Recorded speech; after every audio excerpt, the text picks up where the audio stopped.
চলেন আর একটা নাম বলবো। এই সূরাটার নাম উম্মুল কোরআন। উম্মুল কোরআন মানে কোরআনের মা। গোটা কোরআনে 114টি সূরা আছে।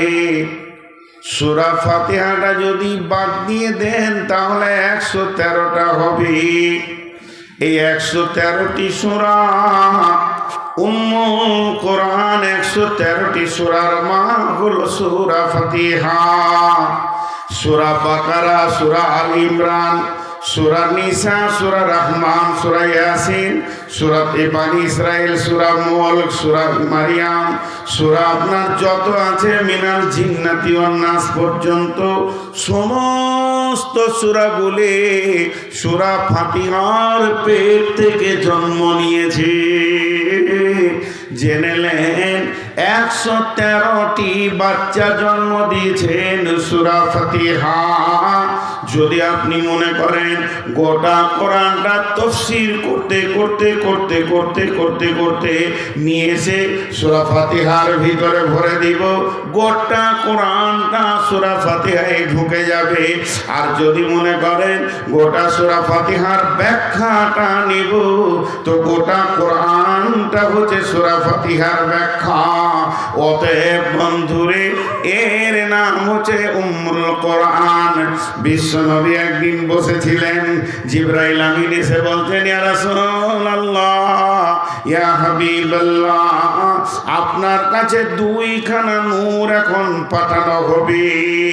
তার মানে শুনলেন, খুব ভালো করে শুনবেন। এই গোটা কোরআনটা যে আসমান থেকে এসেছে, জিবরাইল রাসূলের কাছে এসেছেন, আবার আল্লাহর কাছে গেছেন, আবার রাসূলের কাছে এসেছেন, আবার আল্লাহর কাছে গেছেন। এইভাবে যাওয়া আসা, আসা যাওয়া, আসা যাওয়া, আসা যাওয়া, আসা যাওয়া করে গোটা কোরআনটা এসেছে বন্ধুরে। সেটা একটা রাস্তা আলাদা আছে, ওই রাস্তায় পৃথিবীর কেউ হাঁটেনি, কোনো ফেরেশতা যায়নি। ওটা একটা এমন পবিত্র রাস্তা যেদিকে কোরআনকে আনা হয়েছে। কিন্তু শুনেলেন, ওই রাস্তাতে সূরা ফাতিহাকে আনা হয়নি। একটা দরজা স্পেশাল করে আসমানে খোলা হয়েছে এবং জিবরাইলকে বাদ দিয়ে অন্য ফেরেশতা দিয়ে আল্লাহ সূরা ফাতিহাকে নবীজির কাছে পৌঁছেছেন। তবে জিবরাইল আমিন বলেছিলেন, ইয়া রাসূলুল্লাহ, আল্লাহ আপনাকে 2খানা নূর দেবেন। এই নূরে আপনার উম্মতরা আলোকিত হয়ে যাবে, আপনি আলোকিত হয়ে যাবেন।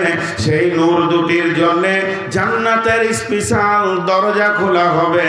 ও আল্লাহর রাসূল, সেদিকে আলাদা যে সম্মানীয় ফেরেশতা এই নূর দুটি এনে আপনাকে দেবেন। সেই নূর দুটিকে একটা হলো সূরা ফাতিহা, আর একটা হলো সূরা বাকারার শেষ 3টি আয়াত। সূরা ফাতিহার কত সম্মান! এর জন্য আলাদা দরজা খোলা হলো, এর জন্য আলাদা রাস্তা, আলাদা ফেরেশতা।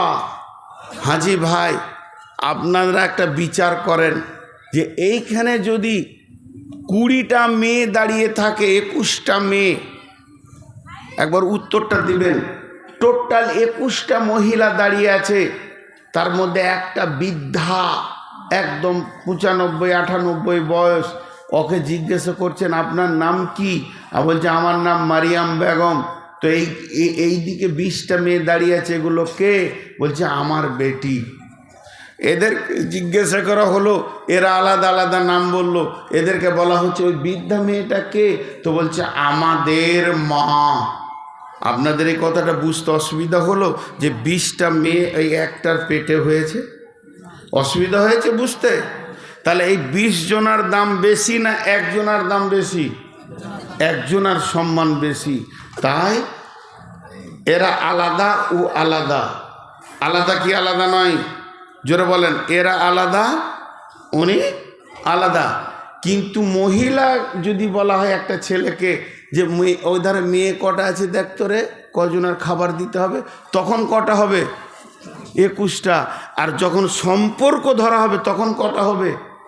20টা, একটা। জি, কথাটা বোঝাতে পারলাম তো? কোরআনে যদি সূরা সম্পর্কে ধরা হয়, কোরআনে 113টি সূরা না 114টি সূরা? সূরা ধরলে বলতে হবে 114টি সূরা, তার কারণ সকলেই মহিলা। কিন্তু যদি সম্পর্ক বলা হয়, কোরআনে পারা কত? বলা হবে 30 পারা। প্রথম পারার নাম কি? আলিফ লাম মিম পারা। তবে কেন সূরা ফাতিহাটা পারার বাইরে করে দেয়া হলো? ওর এতটাই সম্মান বেটিদের সঙ্গে রাখা হলো না, মাকে আলাদা করে দেওয়া হয়েছে। না হলে প্রথম পারাটার নাম হতো আলহামদুলিল্লাহি পারা। কিন্তু বন্ধু, সূরা ফাতিহাটা আল্লাহ এত দামি বানিয়েছেন, গোটা কোরআনের মা। মেয়েদের কাছে মায়ের যেমন সম্মান, গোটা কোরআনের কাছে সূরা ফাতিহার ওই রকম সম্মান।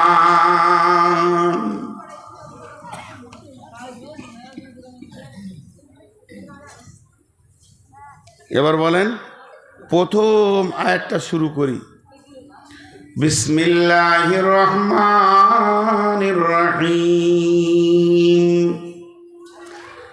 আলহামদুলিল্লাহি রাব্বিল আলামিন।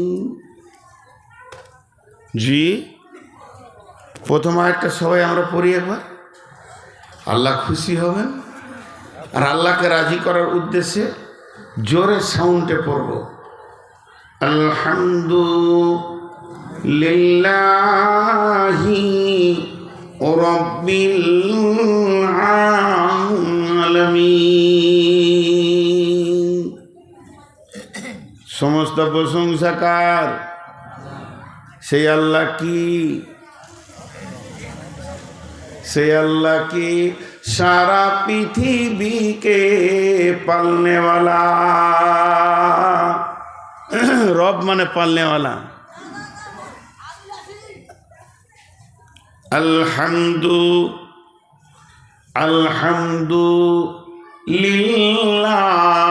আলহামদুলিল্লাহি, সমস্ত প্রশংসা সম্মান, যত রকম গর্ব, যত রকম গর্ব, যত রকম অহংকার, সব কিছু সমষ্টি যিনি একচ্ছত্র মালিকানার প্রশংসা রাখে, তিনি হলেন আল্লাহ।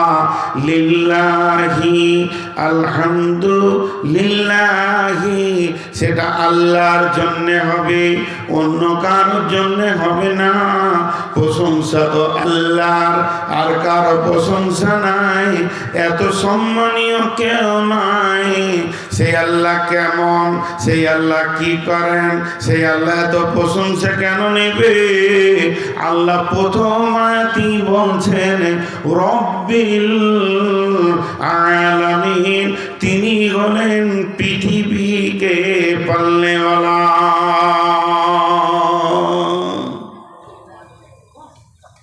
মালাকুম, কি হলো রে ভাই, সব পালাইছে কেন?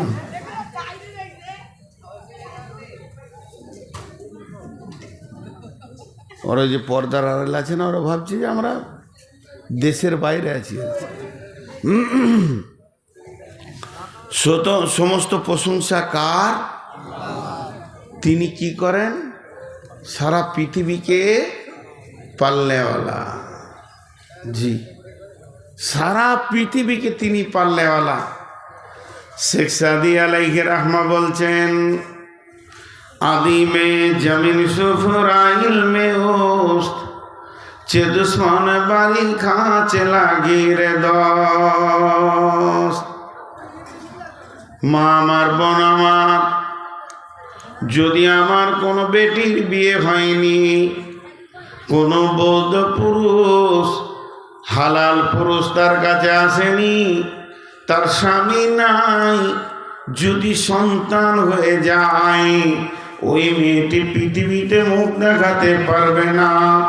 কারণ এটা আল্লাহর হাত করেননি, সে নিজে এমন একটা কাণ্ড ঘটিয়েছে মান সম্মান হারিয়ে ফেলবে। কিন্তু ওটাই আবার আল্লাহ বানালেন। মারিয়ামের পেটে পিতা ছাড়া পুত্র দিলেন, সারা পৃথিবীতে তার প্রশংসার ঝড় উঠে গেল। তিনি আল্লাহ এমন, তিনি যা করে তা সাজে, যা করেন তা মানাই। অতএব আমার রব সারা বিশ্বকে পালনেওয়ালা।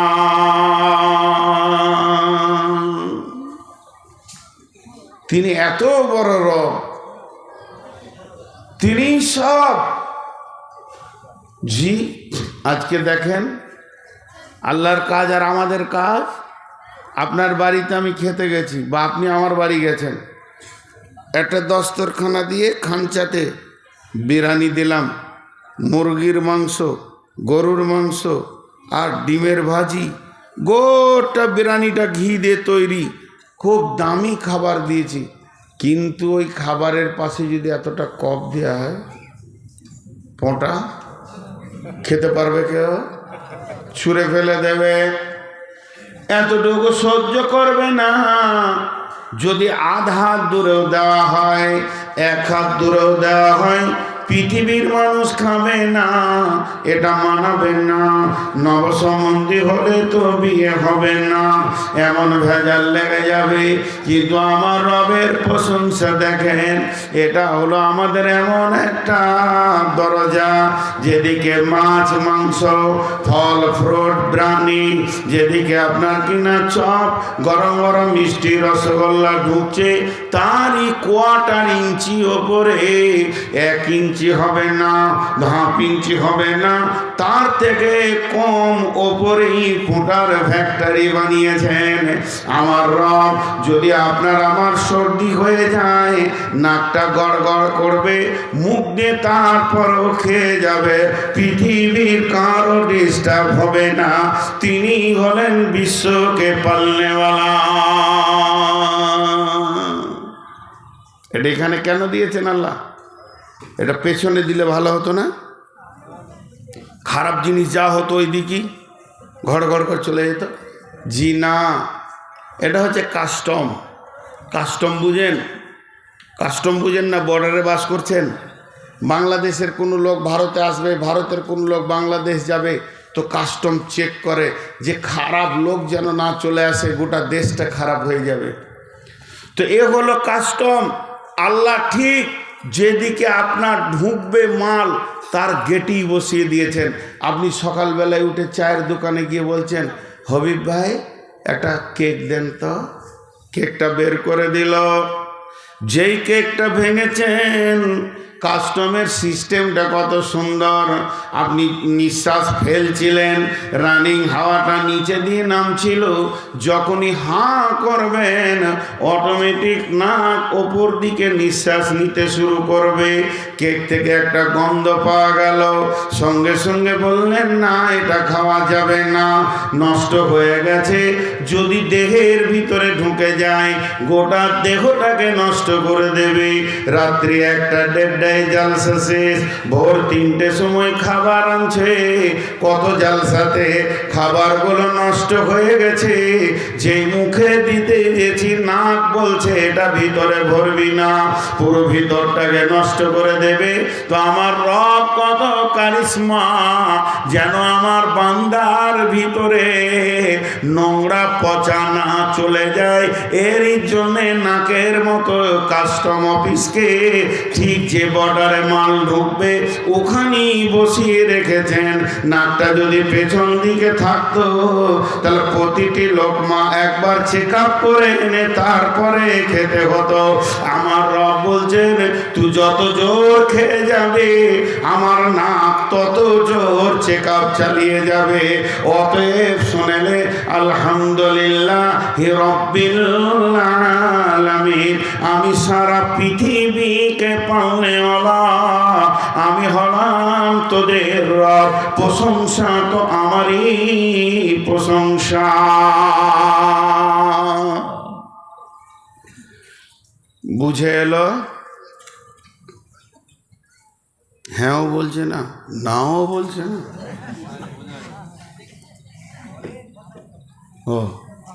ও বলবেন আবার আমাকে বলছে বলেন, ও উত্তর দিবেন না, আমাকে বলছে বলেন। হ্যাঁ তো হ্যাঁটা এতক্ষণে, হ্যাঁ বোতল কি করে চেঞ্জ হলো রে বাপ? এখানে জাদু মন্ত্র হচ্ছে নাকি?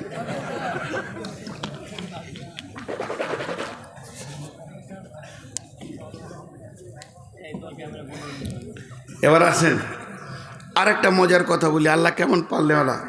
এখানে জালসা কমিটি এসছে, তো ধরেন 25টা মেহমান এসছে, আমার সাথে 5টা, আর একটা বক্তার সাথে 5টা, আর একটা 10টা, আর একটা গ্রামের হেড মৌলানার বন্ধু, এটা ওটা করে 30টা মেহমান এসছে। একজন বলছে চা গরম চাই, একজন বলছে ঠান্ডা হলো, একজন বলছে চিনি চাই, বিনা চিনি, দুধ, লাল চা দেন কিন্তু লেবু যেন না দেন, আরেকজন বলছে লেবু দিয়ে খাবো, বিট নুন চাই, মুড়ি, তরকারি, না আমাকে মুড়ি ভালো লাগে না, পুরি, রুটি খাই না, আরেকজন বলছে রুটি। আচ্ছা 35 জন যদি 35 রকম বলে, তো এই কমিটি মাদ্রাসায় থাকবে না, ঘর যাবে তো শুবে? তোরা দেখে লিগা, এর থেকে সহজ রাস্তা কিছু নাই। এতগুলোকে খাওয়াতে পারবে? জোরে বলেন পারবে?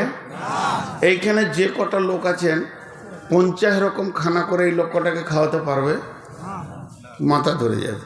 আল্লাহ রাব্বুল আলামিন বলছেন একবার ভেবে দেখ, সারা পৃথিবীতে যতগুলি প্রাণী আছে প্রতিদিন তাদের দস্তরখানায় খাবার লেগে যায়। মাতাআল্লাকুম ওয়া লিআনআমিকুম, তোদের জন্য খাবার, তোদের চতুষ্পদ প্রাণীর জন্য খাবার। সাপ যেটা খায় ওটাও আমি বরাদ্দ করি, মাছ যেটা খায় ওটাও বরাদ্দ করি, গাছপালা যেটা খায় সেটা বরাদ্দ করি, মানুষ যেটা খায় ওটা বরাদ্দ করি। আমার দস্তরখানাটা বিছানো আছে পৃথিবীটা আদিমে জমিন সুফরা ইলমে ওস, যে দুশ্মন বাড়ি খাঁচ লাগি রে দপ। সকালবেলায় পাখিগুলো কিচির মিচির করে বেরিয়ে যায়, আল্লাহর নামে জিকির করে, সন্ধ্যাবেলায় পেট ভরে তারা বাড়ি ফিরে চলে আসে। সমুদ্রের মাছ আর যত জঙ্গলে গাধা ওট, যত জলহস্তি তিনি, পৃথিবীর বুকে যত প্রাণী আছে তাদের আমি প্রতিদিন রুজি বরাদ্দ করি। যে কুত্তাকে দেখলে তোরা ইট মারিস, তাকেও আমি 3 বেলা খেতে দিই, তোরা তো তার খাবারের জন্য এতটুকু বরাদ্দ করিস না। আমি রব এমন, যত রকম প্রাণী অত রকম খাবারের বরাদ্দ আমার বোর্ডিং থেকে হয়। চলে যা, সবকে বাদ দে, এবার মানুষের ভিতরে আয়। একটা বাগানে চলে যা, কোনো আমটা টক বেশি, কোনোটা মিষ্টি বেশি, কোনোটা ফিকা, কোনোটা আধা। যত রকম পৃথিবীতে তোদের রুচিসম্মত মানুষ আছে, আমি অত রকম আম তোদের জন্য বানিয়ে দিয়েছি। শরীর খারাপ করবে, মিনারেল ওয়াটার খাবে না, বিসলারি খেতে হবে না। একবার দেখ, আমি জমিনের পানিকে গাছের ভিতর নিয়ে গিয়ে ডাবের মধ্যে লেমিনেশন করে দিয়েছি, খেয়ে নিবি, সুস্থতাই ফিরে আসবে। আমি রব, সারা পৃথিবীকে খেতে দে, আমি হলাম রব্বিল আলামিন।